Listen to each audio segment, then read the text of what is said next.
Hello friends. Last video में आपने कहानी का फर्स्ट पार्ट सुना था। अब आगे की कहानी सुने और अपना कमेंट जरूर हमें दें।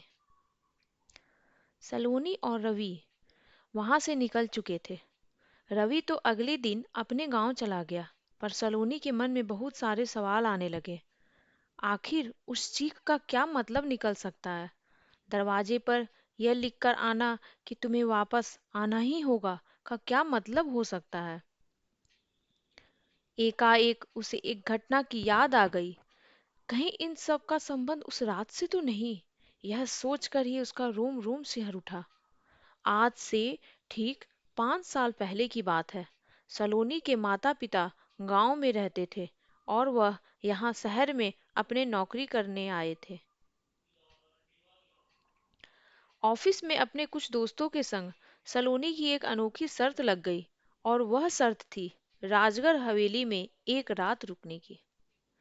सलोनी को भूत प्रेतों पे जरा भी भरोसा नहीं था। राजगढ़ की हवेली पूरे शहर में भूतिया हवेली के रूप में फैली हुई थी।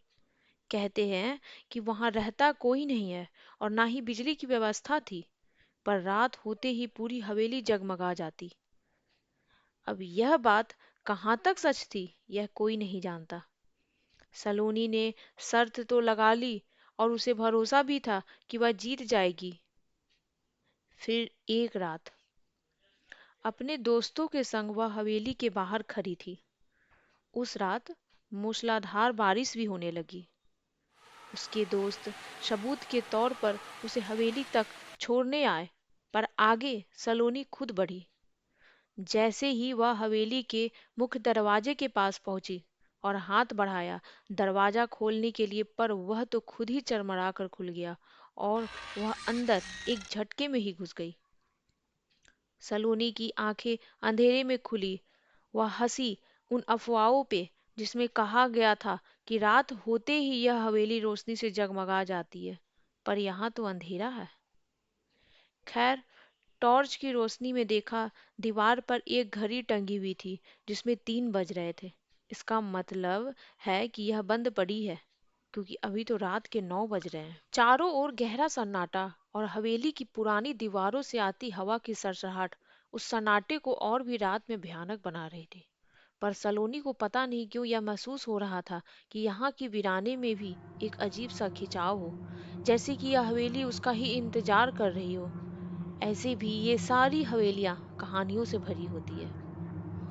अचानक से हवेली के ऊपर मंजिल से किसी चीज की खिसकने की हल्की आवाज आई। ऐसा लगा जैसे कोई भारी सामान खींच रहा हो। उसका दिल तेजी से धड़कने लगा। शायद हवा का असर है।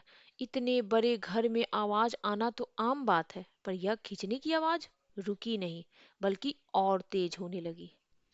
उनके साथ ही फर्श पर किसी के चलने की आहट भी सुनाई देने लगी। सलोनी ने कमरे से बाहर आकर टॉर्च जलाकर देखा तो गैलरी के दूसरे छोर पर एक परछाई तेजी से गायब हो गई। कौन है, कौन है? सलोनी ने कड़क आवाज में पूछा, पर कोई जवाब नहीं मिला। वह धीरे धीरे पता नहीं किससे वशीभूत होकर सीढ़ियां चढ़ने लगी।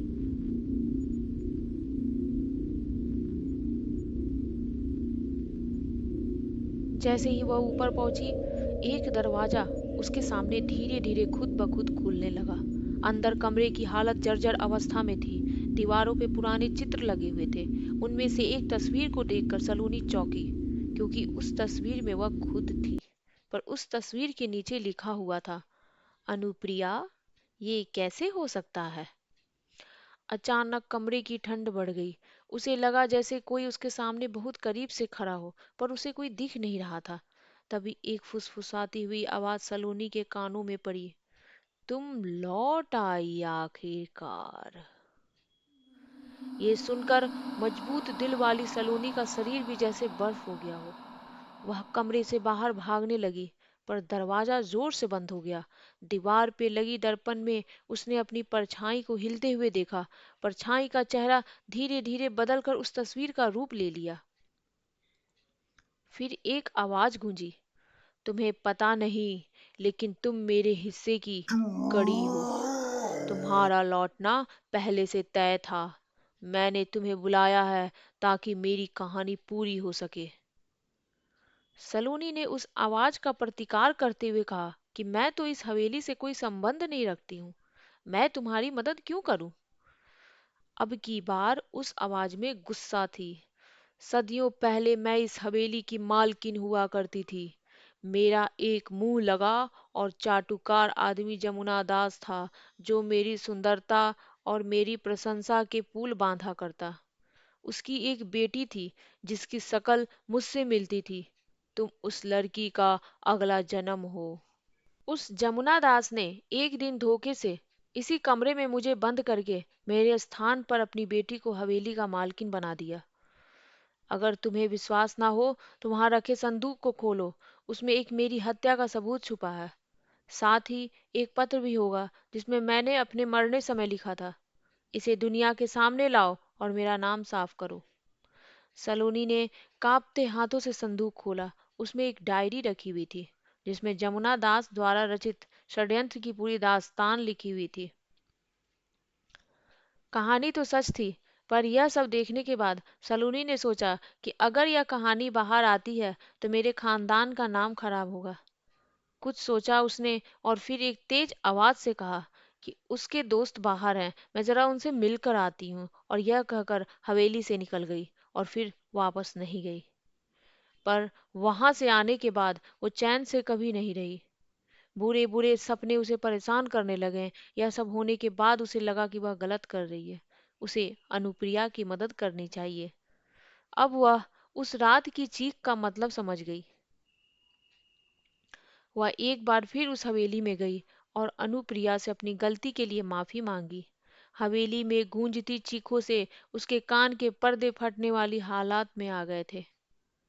वह बार बार माफी मांग रही थी।